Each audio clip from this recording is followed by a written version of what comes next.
think this episode comes out in September. I think this is the 2nd of September for people listening. Maybe. Or if not, once Rev edits this, that date will just be bleeped if it's incorrect. It's so disconcerting not really... I had to make a calendar the other day of like, okay, what episodes are coming out on what day? Because we're recording in such weird blocks and fits and spurts. I'm sure there's probably something I should tell the listeners here about September or the coming months. But don't... Critter Treat. Oh, yeah. Yeah, Critter in Treat. In here somewhere. Yep. In well-oiled machine. Oh, my God. I think for the other episodes, I'm just going to have to go back and record solo intros. Yeah, that's fair. That's a problem for future Rev. Listen, yeah, we don't know where we are right now. Yeah, this is just a prime example of time is meaningless. It is. Well, for the last, the last couple of months, you've heard us play Teens with Attitude. Very ridiculous game. Silly, kind of slapstick. Yeah. Now we're going to go the opposite direction. Uh-oh. Because again, still not ready for Season 8. Why will make sense. Yes. I keep saying that. And maybe it's true. Maybe it's not. No, it's true. It'll make sense why I keep kicking the can down the street for Season 8. Yeah. So I generated this incursion, and we're going to do random character generation. Today we're playing Trophy Dark. Oh. For those of you unfamiliar, Trophy Dark is a play-to-lose system.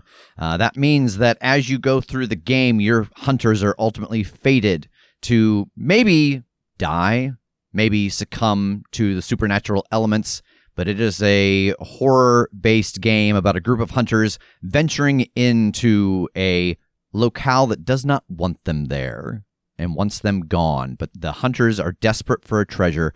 All right, so what we're going to do now is we're going to do a little bit of character creation using the random tables given to me in the Trophy Dark book. The Trophy Dark book, and for the incursion that I wrote, I used inspiration also from Trophy Gold and Trophy Loom. I have a beautiful set of those 3 books from the Kickstarter.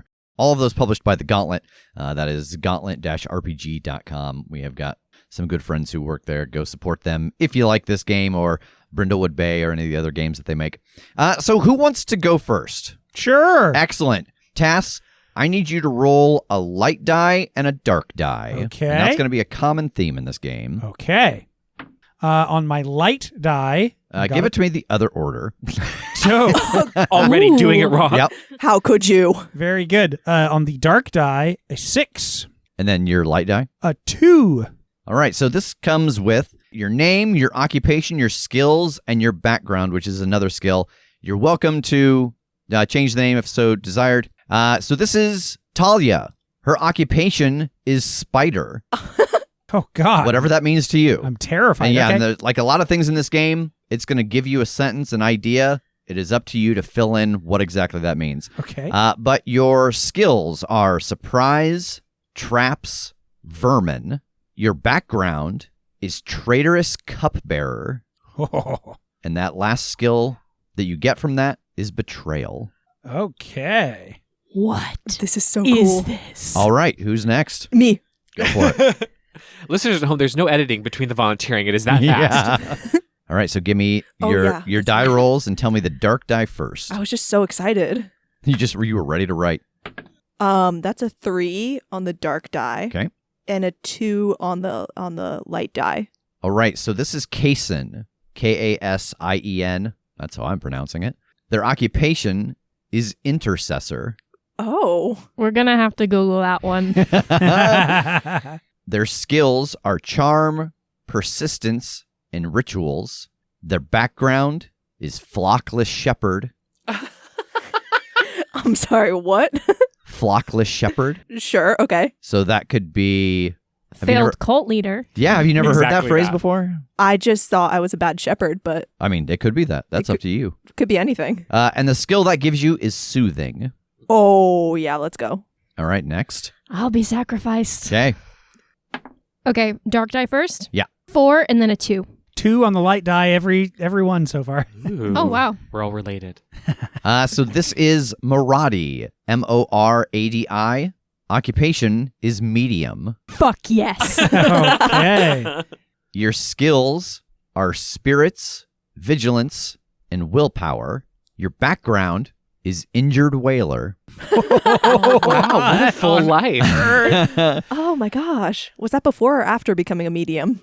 During. Well, yeah, because background versus occupation. So I think current medium, former failed whaler. Yeah. Yeah. And the skill that gives you is hunting.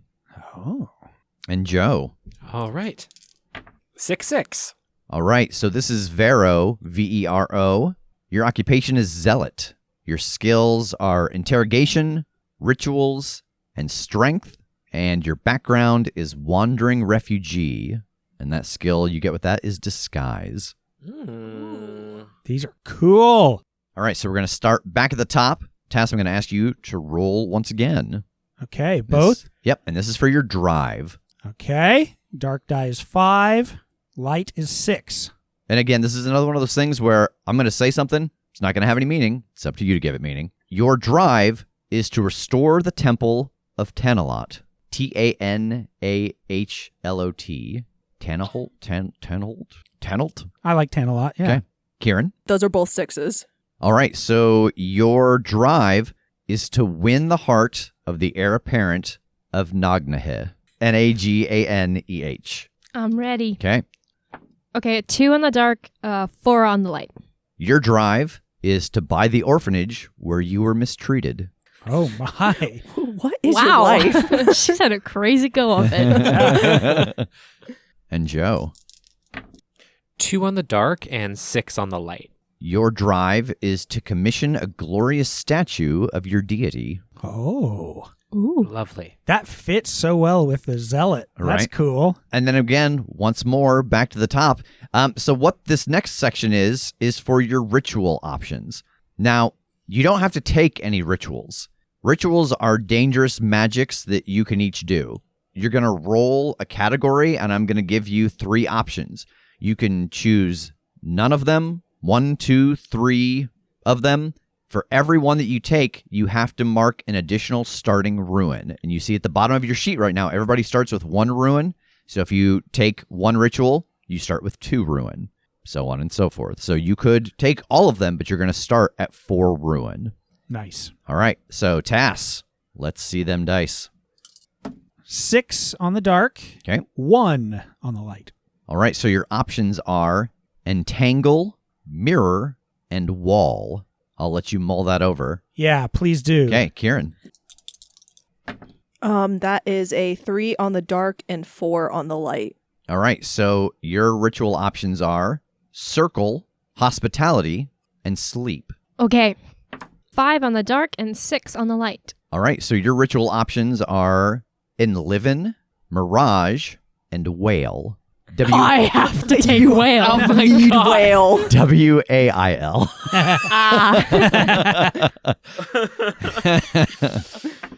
4 on the light and 6 on the dark. All right, so your ritual options are fault, obscure, and wither. What these do will be an open conversation with me when the moment comes. If you can justify how this magic does it, what it is, but it is, again, it is a ritual. When you use these things, it puts you at risk of danger. For every one of these you take, again, mark a ruin on your sheet, but mark it in pen because you can never go below your starting ruin. Your ruin can go up and down throughout the course of the game, but you can never go below what you start at. Ooh, good to know. So, what has everybody decided? I think I'm going to take mirror. Okay. And just that. All right, so you're starting with 2 ruin. I was mistaken earlier. It does have the effect of the ritual. Oh. Ooh. Yeah. All right, so I have gone over what the rituals actually do with each player. What are you all going to take? I'm going to go with mirror. Okay, so you're starting with 2 ruin. I'm going to go with circle and sleep. Ooh, so you're starting at 3 ruin. Oh, shit. Oh, no. I'm being a little risky. Okay. I'm going to take Mirage. All right, so 2 ruin. And I'm going to take fault. Fault. Okay, so 2 ruin as well. So again, mark those in some way where you know that's your starting ruin, because we cannot go below that as this goes on. All right, that's all character creation takes. That's all character creation takes. Follow your nose. Follow your nose. This incursion for Trophy Dark is called the Shivering Vault. So you are a group of hunters who have been assembled because you are desperate to do whatever it is that your drive suggests. You were brought together by a single source. How do you all think that you got this job? Did you see it posted somewhere? Was something dead dropped to you? How exactly did you find out about this job? I think it was posted in my temple of worship on the bulletin board of this world. Yeah, okay. I think I'm on this journey to woo the prince of our lovely, lovely nation. Okay. And so, did you tell me how you heard of it? I did not, actually. Like, did you just repeat your drive to me and convince me that was the answer to my I question? sure did. Okay. I flipped it on you. You did. How much can we make up here? Like, I don't know how it works on your side of the table for a game like this. Like, could I say that I've been actively searching for word of work that would take me near the temple that I'm trying to get to restore? Sure. Okay. Yeah. Really, there are so few things set in place, and the incursion itself is kind of nebulous as to time. You know, we know dark magics exist because you all took a ritual. Yeah. We know that there are at least more than one god because different people want to create statues, worship at different churches, etc. So yeah, absolutely. If you found out about this work because you were looking for jobs specifically near the location of the church you want to travel to, absolutely. Then yeah, okay. I think that I have something like the barest version of a spy network that's, street urchins, that kind of thing. And anytime certain buzzwords are brought up, they come to me and I go seek out the source and found this request through that.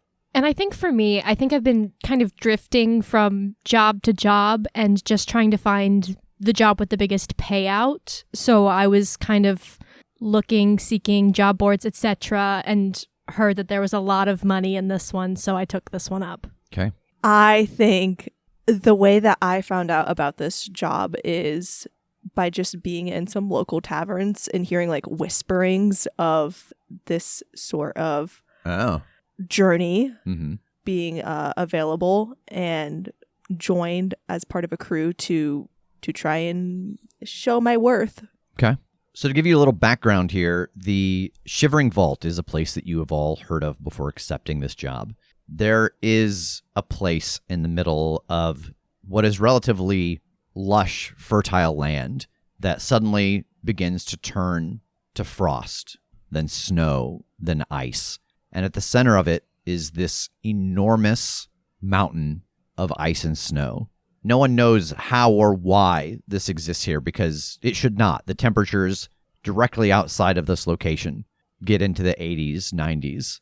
The sun is high above this place, casting huge reflections off of all of the ice. Something about it is unnatural. It doesn't belong here, but it's been here as long as any of you have been alive. It's been here as long as the recorded histories that you have. As you've made your journey here, I'm going to ask you each to roll a d6 and tell me the result, because you're going to gather some rumors about this place. They could be true, they could be false, you never know. And it does not matter if you roll the same die, you might get the same information as someone else. Fair. Or the same number. I have a 6. Okay. I also got a 6. I also got a 6. Oh, man. I got a 4. Amazing. So the person who hired you all wants you to get a specific item from the Shivering Vault. It is called the Heart of Frost. And Cassian, Talia, and Vero, you all hear the same thing as you make your travels across the lands to this location. You hear about the Sapphire's curse. Smugglers whisper that a single shard chipped from the Heart of Frost can heal any mortal disease in seconds, but the person saved by it will slowly grow translucent until their body completely turns to brittle blue ice. Whoa. So that is what you have heard, that the Sapphire's chip can save your life, but it will curse you to turn to ice. Maradi, you hear something different on your travels. You hear about the False Flame. Desperate explorers whisper about pockets of supernatural blue fire deep in the vault that offer absolute warmth, but those who warm themselves by it can no longer digest normal food and only hunger for the blood of their companions. Okay, so supernatural flame that makes us want to eat each other? Yes, and it will grant you absolute warmth. Wonderful. Yeah. Ring 1, the endless chasm. The wind howling through the jagged chasm carries a low, rhythmic weeping that never seems to stop. Beneath your boots, the snow bridge feels dangerously hollow, its unstable drifts making deep yawning caverns that slice into the dark bedrock below. Near the far side of the bridge and the waiting cave's entrance, a scattering of abandoned snow-logged supply packs from a previous expedition sits undisturbed, but the erratic, fresh footprints circling the gear vanish abruptly into a sheer wall of blue ice. So we find all 4 of you trudging across this enormous bridge made of snow and ice. What are you all doing? As we're starting over this bridge, I think I step up. I think what you're seeing is Talia is this fairly short, slim woman, like very short hair, like buzzed around the sides, a little bit of a mop on top, very tactical sort of dark leather gear filled with like satchels and pouches and like belts and things, and of course a coat over that for the sudden cold out of the warmer climate. And I open up a backpack and reach in, and there's like some various like chittering sounds, and I want to get out a rat and set it down on the bridge and kind of whisper to it, since one of my skills is vermin. And I want to send it across the bridge to see if there are any spots that are like weak snowdrift spots that we might fall through. All right, so this is going to be our first risk roll. So the very first thing is you can take a light die if you have a skill that applies. You obviously do. You have ratting. So what could go wrong? The mouse doesn't, or the rat doesn't listen to you. It just wanders off. Yeah, it could be like scared or something. Mm-hmm. It starts chewing on the ropes holding the bridge in place. Oh, like someone has kind of come through and put supports onto the snow bridge, and the rat starts to muck around with those, making it, in fact, more unstable. Okay. I just have a horrible vision that there's something under the bridge that we don't see that could come up, like it senses the rat as prey or dinner or something, Oh, and okay. it brings out a bigger threat. So something senses the vermin as a possible meal. Yeah, exactly. Interesting. I like that one. So I think that is going to be what happens on a fail. Okay. Are you willing to risk your mind or your body for this? Yeah. Okay, so take a dark die. Now for the Devil's Bargain. And Devil's Bargain is something that I offer to you, and if you accept it, regardless of the roll success, that thing will be true. And for that, you get another light die. So I think that the Devil's Bargain will be when you bend down to lay the rat on the ground and send it, the wind whips past you, and that wailing sounds like a familiar voice. Ooh, that's tasty. I'll take it. Okay, so add another light die. Okay. So as you set the rat down on the ground and go to send it forward, the wailing hits your ear. Why does the voice on the wind sound so familiar? And what did you take from that person before they died? The voice is familiar because it was the mentor that I learned about the Temple of Tanalot from that got me obsessed with it and that I trusted and so on. And when they journeyed out to try to find this temple in or around this mountain, I stole the map of the temple that they found because I wanted it for myself when I made my journey, and they didn't know it was gone. And so the wailing that you're hearing is actually the wail of this elder priest when he discovers that the map is missing. Ugh. All right, roll those dice. Okay. My highest is a 5. Okay, and is that your light die or your dark die? Light.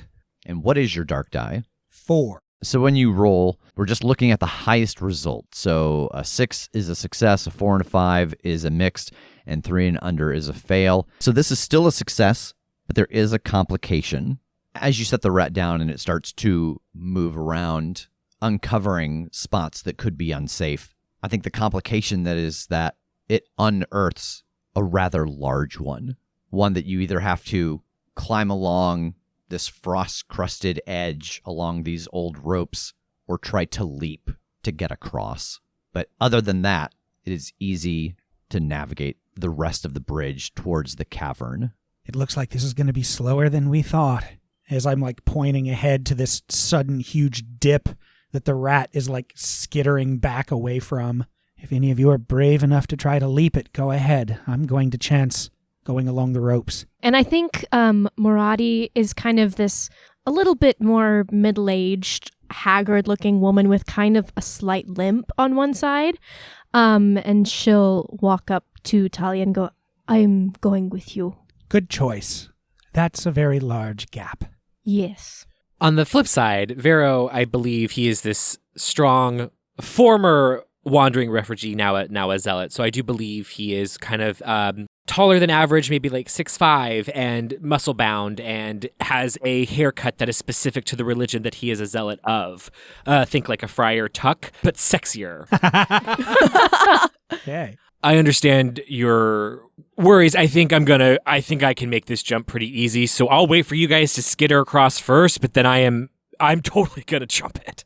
I think I'll take you up on that. Oh, okay, thanks. And Cassian steps forward. They're not nearly as muscular as Vero. They're on the lankier sort of side, and definitely a lot more baby-faced than the rest of the group, but seems like they could do it if they put their mind to it. Vero slaps his hand on his back and laughs heartily. Oh! Sorry. All right, so Talia, I'm going to ask for another risk roll. Do you have a skill that would be applicable here?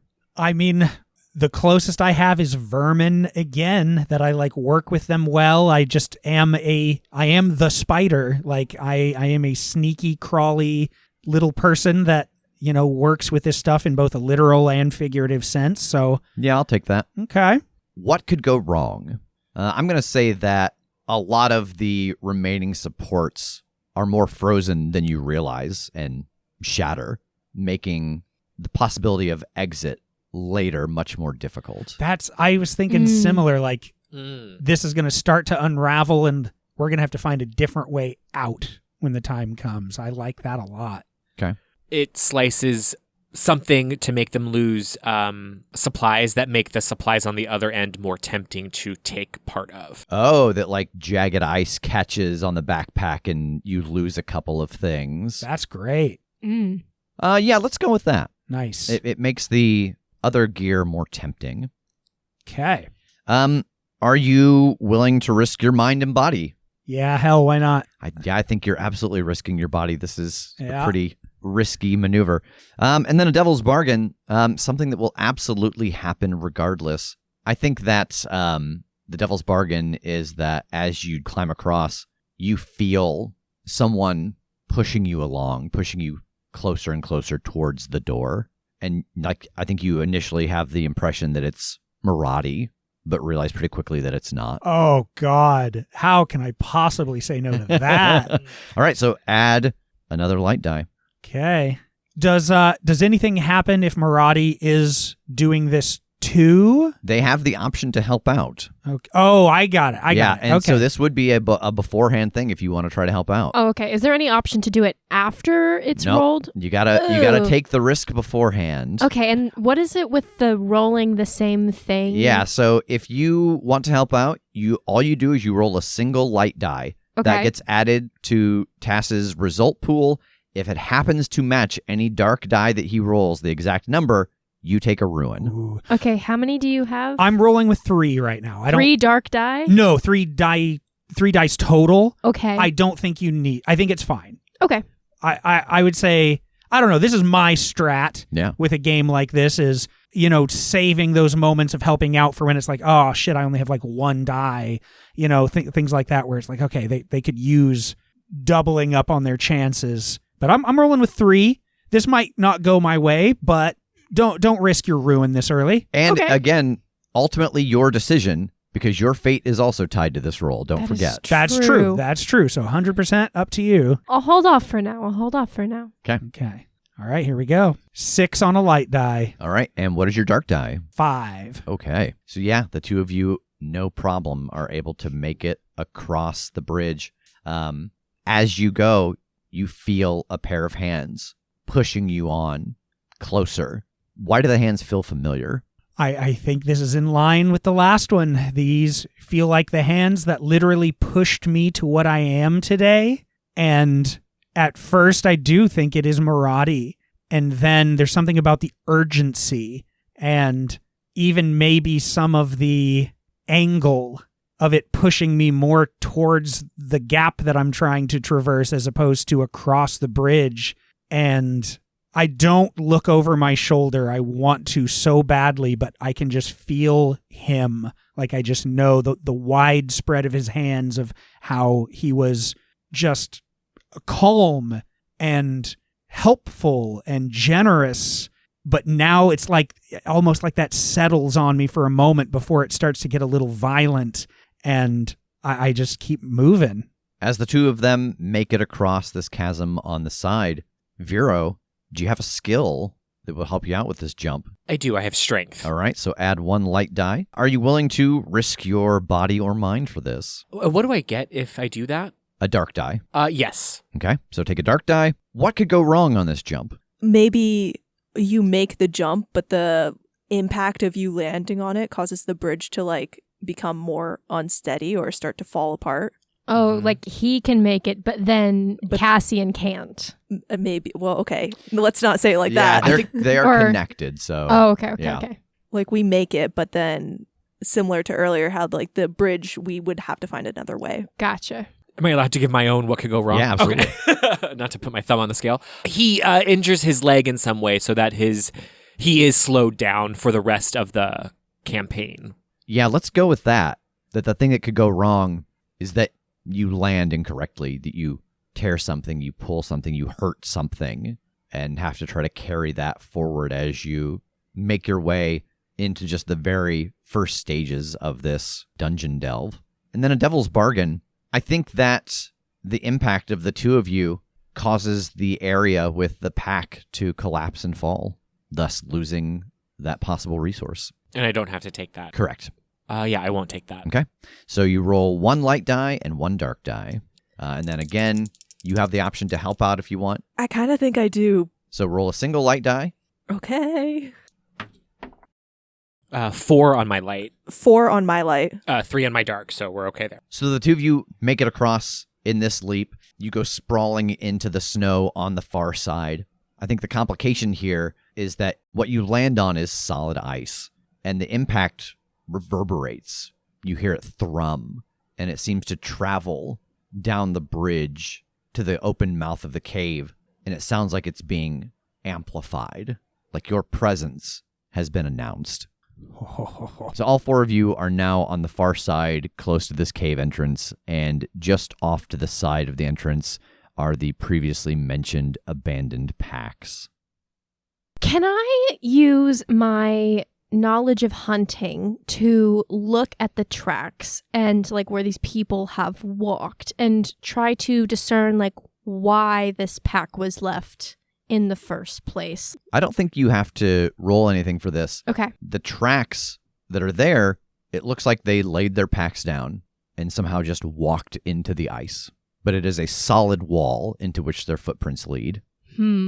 I think actually we should, definitely go for it, because if it was a negative, it wouldn't have been a thing to go away as a negative consequence for our jump. Do you know what I'm saying? Like, it was supposed to go away if we failed. And so maybe it's fine. I got something. If someone is feeling very brave and wants to look in the pack, I have something that I think might help in this circumstance. Yeah? I have a ritual spell called Circle, where I can summon I can make a circle of salt around us, and a creature inside of it doesn't get hurt. So maybe that would work if we want to do that. That is. While they're all looking at the pack, I'm just up knocking on the ice wall. Yeah, there's just this dense, hollow sound. I think I'm just gonna look in the pack. Go for it. Okay. Yeah, you go over to the pack and you start rifling around inside of it. And you find some dry matches and a couple of packs of rations. It's weird they would leave their things outside. Yes? Depends on what you mean by weird. There's always context. If they knew what this place was, there's a chance that this was some sort of offering to get in, or maybe they had more than what they needed. They might have all of these things in spades and simply didn't want to have to shoulder more weight. Okay, we want to take it with us. Be my guest. I think it could help us, if nothing else. Definitely be useful.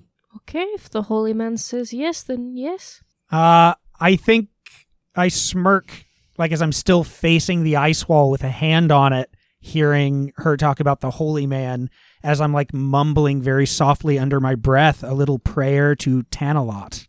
As Talia is standing there looking at this giant kind of essentially glass wall, I know that Maradi is down getting the supplies out of the packs. Cassie and Vero, where is your attention focused? The mouth of the cave. I think I'm scoping out where we're heading next while the supplies are being divvied out, and we're kind of scoping on our own. We're over by the ice wall and all that good stuff.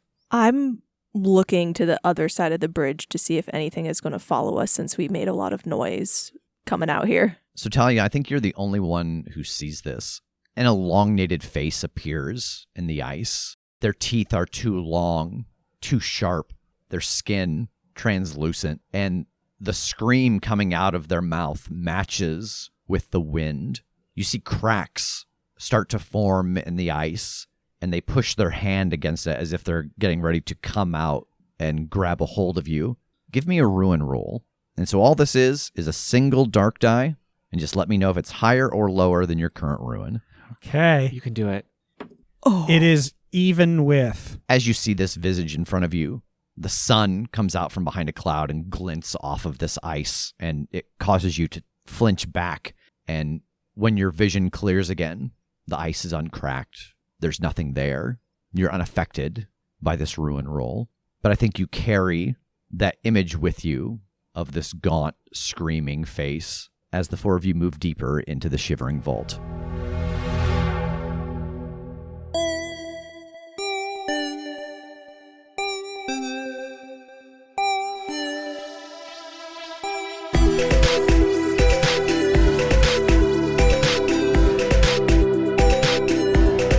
The Crit Show is a Crit Show Studios production, edited and produced by Brandon Wentz with music by Jake Purley. You can find more information about us at thecritshowpodcast.com. To keep up to date with upcoming live shows, contests, and other special events, follow us at The Crit Show on Facebook, Instagram, and Twitter. For even more weekly content, join us at patreon.com/thecritShow.